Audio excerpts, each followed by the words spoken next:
Wir machen heute zusammen 3 von meinen absoluten Lieblingsgetränken. Tangawizi, Sobolo und Tee à la Menthe. Richtige Afro-Classics mit ihren eigenen Versionen in mehreren Ländern, je nach Region und natürlich je nach Familienrezept, die sich wie zu Hause anfühlen und sehr schöne gesundheitsfördernde Eigenschaften haben.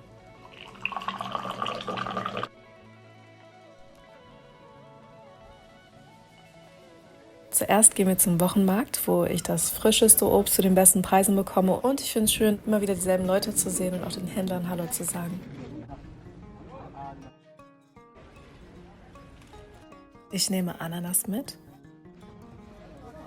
Und von Ingwer kann ich nie genug zu Hause haben. Und für die Rezepte brauchen wir auch schön viel.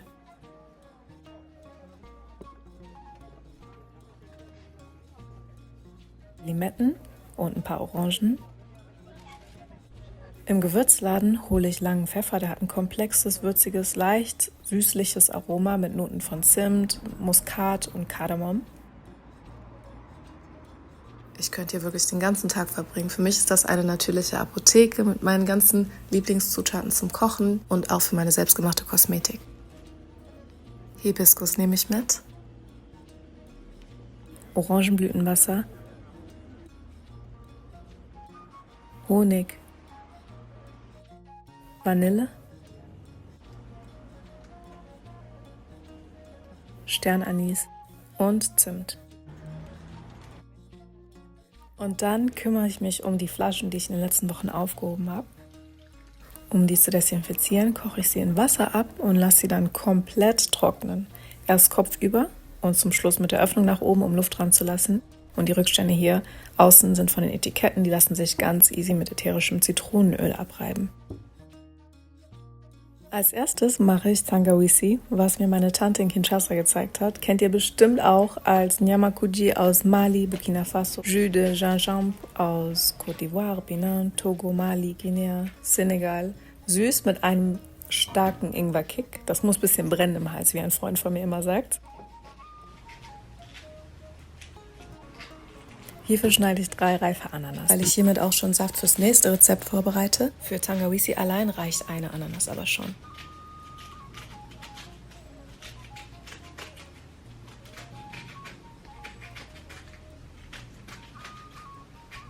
Die Schale behalte ich für das nächste Rezept und friere sie ein, also nicht wegwerfen.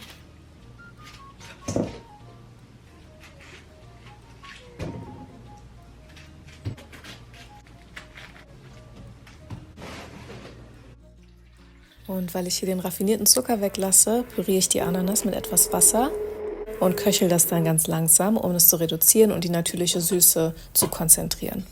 Da der Zucker eigentlich aber auch ein Haltbarmacher wäre, verbessert sich durch das Kochen dann auch die Haltbarkeit etwas. Und während das vor sich hin köchelt, lasse ich den Ingwer in Wasser und Natron baden, da wir auch die Schale mit benutzen. Nach dem Einweichen wasche ich den dann nochmal mit Wasser ab und püriere ihn dann.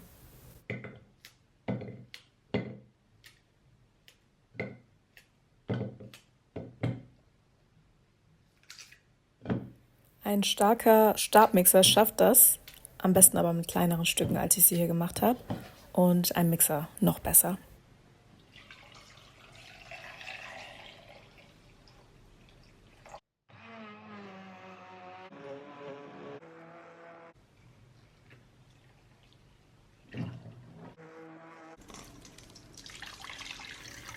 Vom pürierten Ingwer siebe ich dann den Saft ab und presse ihn gut aus. Auch die Reste nicht wegschmeißen, sondern einfrieren. Die brauche ich auch fürs nächste Rezept. Und ansonsten benutze ich das auch gerne zum Kochen von Stews und Suppen. Sobald der Ananassaft reduziert ist, nehme ich ihn vom Herd.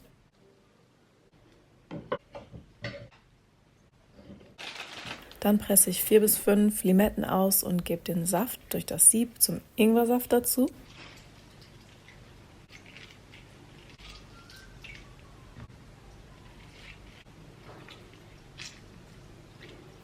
Den reduzierten Ananassaft gebe ich dann auch durch Sieb dazu.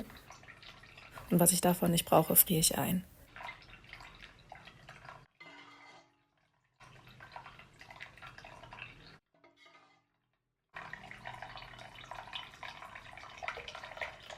Ananas ist übrigens ein guter Schleimlöser bei Husten. Auch Ingwer unterstützt die Lungengesundheit sowie der lange Pfeffer, der auch für Zyklusgesundheit genutzt wird. Und den langen Pfeffer hätte ich übrigens auch vorher mit dem Ingwer zusammen pürieren können. Aber ich breche ihn einfach jetzt auf und gebe ihn dazu, solange die Mischung noch warm ist, um den Geschmack ins Getränk einwirken zu lassen. Mit Orangenblütenwasser und einer Messerspitze frischer Vanille runde ich den Geschmack ab. Vanilleextrakt geht auch. Und ganz nach Geschmack süße ich dann mit Honig.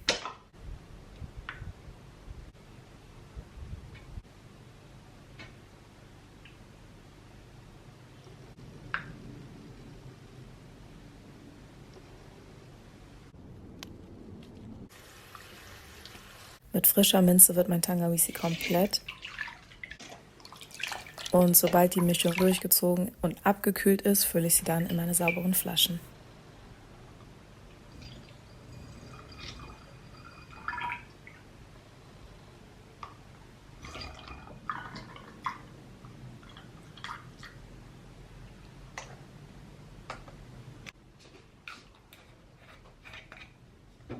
Gekühlt ist das ein sehr leckeres, frisches, traditionelles Getränk anstelle von Softdrinks und aber auch Medizin.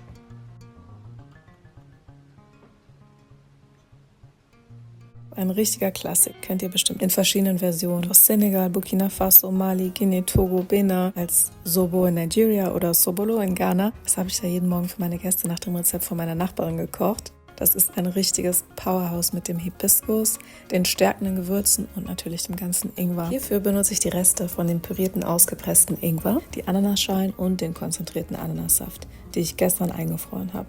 Falls du das nicht hast, schneid einfach eine frische Ananas und nimm frischen Ingwer, den du im Mörser leicht stampfen kannst, um ihn aufzubrechen. In Wasser und Natron bade ich dann zuerst eine Orange und die Ananasschalen. Und spüle sie dann nach dem Einweichen wieder mit Wasser ab. In einen Topf gebe ich den konzentrierten Ananassaft, den pürierten Ingwer, die gewaschenen Ananasschalen, eine Orange mit Schale in Scheiben geschnitten, langen Pfeffer, Sternanis, Zimt, was Blutzucker stabilisierend wirken kann. Statt ganz Nelken heute mal Nelkenpulver, was antimikrobielle Eigenschaften hat. Und natürlich Hibiskus, genau gesagt die Kelche, was Sobolo extrem reich an Polyphenolen macht.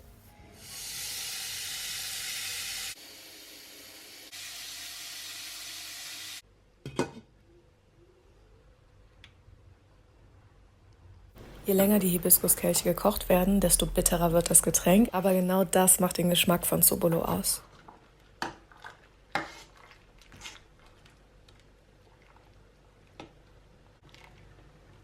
Ich lasse alles langsam bei geschlossenem Deckel köcheln, bis eine tiefrote, intensive Farbe entsteht und sich alle Aromen schön vermischt haben. Das ganze Haus riecht richtig gut danach. Nach ungefähr 30 bis 40 Minuten siebe ich das dann ab.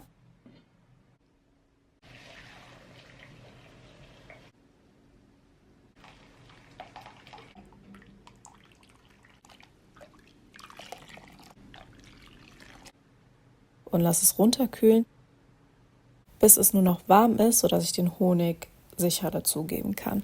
Eigentlich wird hier meistens Zucker benutzt, was es auch haltbarer macht. Aber damit ich lange was davon habe, friere ich die Flaschen einfach ein. Und die Süße bekomme ich durch den Ananassaft und Honig.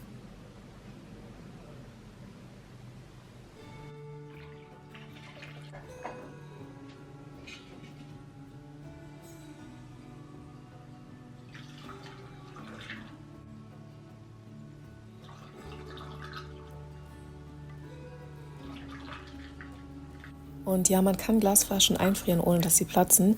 Dafür fülle ich die ich einfrieren will, nicht ganz voll und lasse sie dann erstmal ganz auf Zimmertemperatur runterkühlen, bevor ich sie in den Gefrierschrank stelle.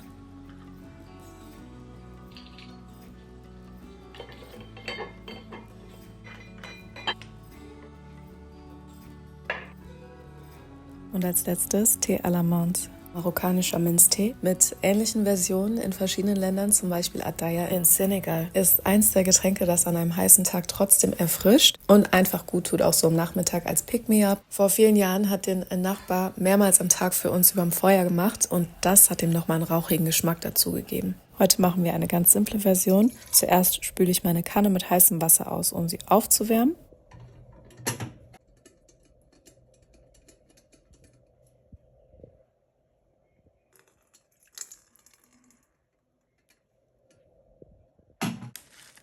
Und für die erste Wäsche vom Tee übergieße ich den grünen Tee mit etwas heißem Wasser, spüle ihn nur ein paar Sekunden lang durch und gieße das Wasser ab.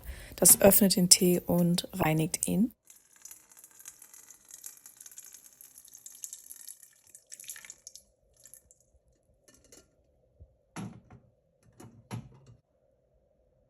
Und dann gieße ich den Tee ganz auf mit heißem Wasser, gebe frische Minze dazu und lasse ihn nur 3 bis höchstens 5 Minuten ziehen, damit er nicht zu bitter wird. Und hierbei mische ich alles zusammen, ohne die Blätter zu zerstören, indem ich den Tee mehrmals in ein Glas und wieder zurückschütte. Eigentlich wäre an der Stelle auch schon der raffinierte Zucker mit im Tee, der dadurch dann auch gemischt werden würde. Da ich stattdessen aber Honig benutze, warte ich und gieße den Tee erstmal hin und her, bis er etwas abkühlt. Dann gebe ich den Honig dazu und gieße noch ein paar Mal hin und her, um alles zu vermischen und den Tee zu belüften, bis er ein bisschen schaumig wird.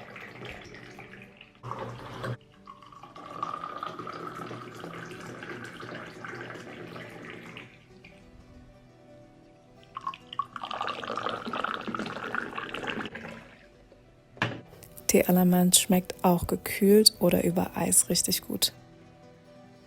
Genießt und ich sehe euch im nächsten Video.